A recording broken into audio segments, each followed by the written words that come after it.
Hello, it's Burgess Taylor, and today we're going to talk about how I made my plot board.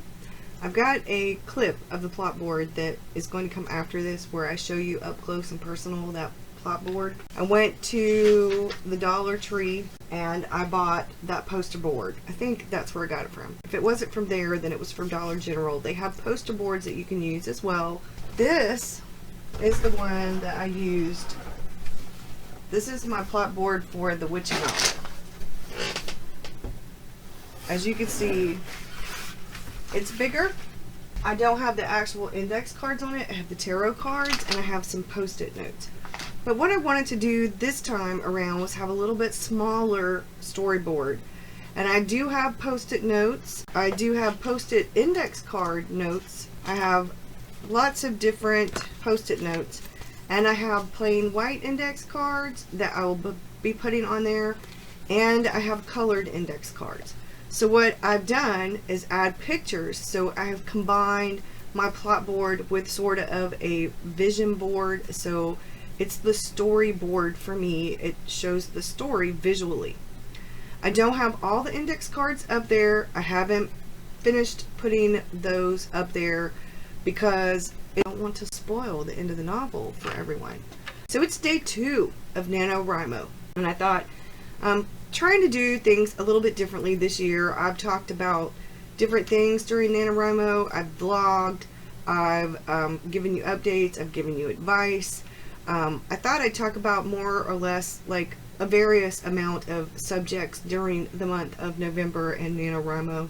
So today's is the storyboard. I believe the index cards I got from Walmart and some of them from Dollar General. I've actually, I think, gotten a few from Dollar Tree. You can get them from pretty much anywhere. Like I said, you can get them from anywhere and everywhere. You can color code if you want, which I have sort of done. There are different ways that you can do a storyboard. You can use tacks. You can use the little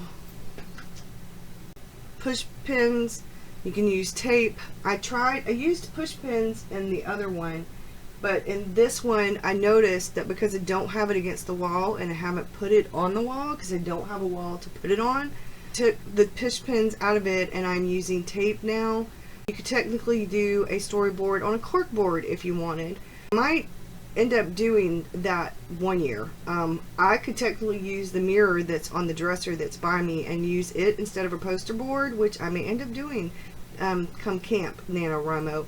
Is putting post-it notes on that mirror and using it as a storyboard. You can use any kind of thing for regular poster board, the science project poster board, which is a folds down. So there's all kinds of different ones. Use whatever you want, whatever you like. Some people use their wall. Some people don't use post-it notes or anything. They buy the dry erase boards and they use those. You do what works for you. I like having these poster boards though because I can kind of close them up and store them and then get them back out when I need to. So when this novel is finished, hopefully, and I take a break from it and I go back to working on the witchy business book, the witchy book is what I'm calling it, I will pull that one back out and I'll be looking at that one. Like I said, you can use any number of things for a storyboard, but whatever works for you. So you can also use Scrivener, which I use both. Here's the video, doing it up close and personal. Have a good one, y'all. I'll see you again soon. Thanks for watching. So normally what I did last year was I took this science project poster board. This first section was Act 1. The middle section was Act 2. The third section was Act 3. Which is about the same thing I'm doing here. Just don't have them labeled this time. So up at the top you'll see the protagonist, the antagonist, the love interest, and then I'll have the mentor, and then you'll see, I think it's the herald or maybe the ally as a friend. So I have index card for my ordinary world, which is the opening.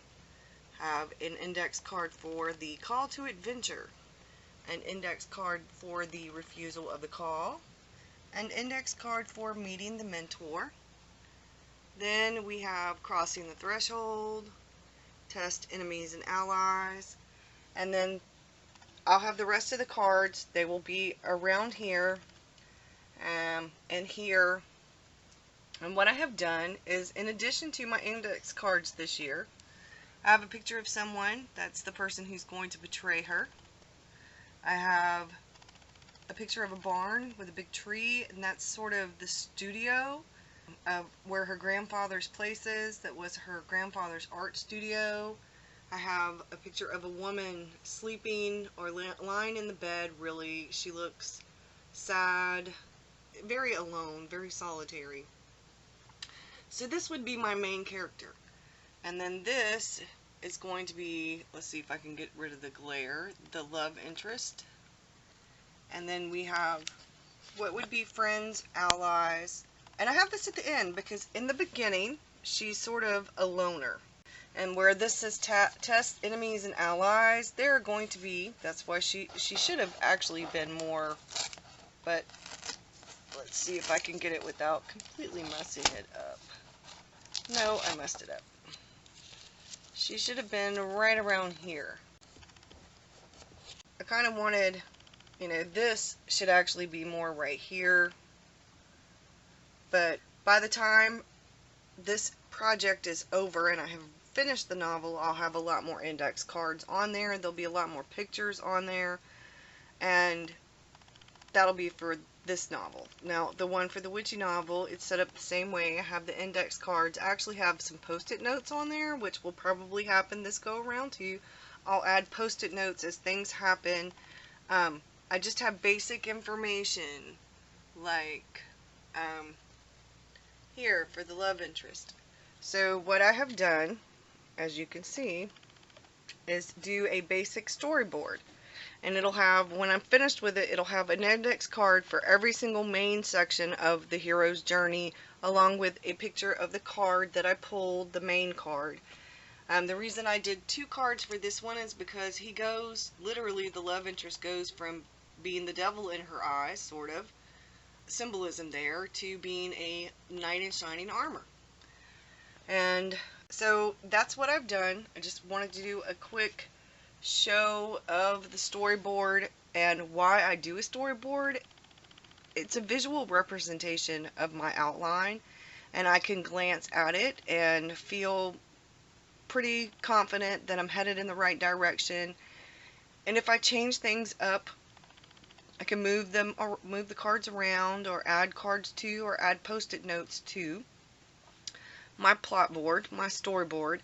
And I do this in Scrivener too. Scrivener has the cork board, and I'll put all the same information in my cork board in Scrivener, so that if I'm away from home or if I'm writing somewhere else other than in my writing room where I don't have the visual storyboard, I sort of have a similar one in Scrivener.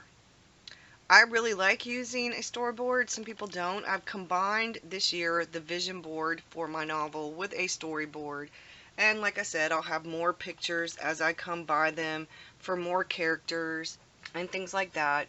I think it's really important that you, for me anyway, I'm a read it, write it, say it, see it kind of person. So this really helps me.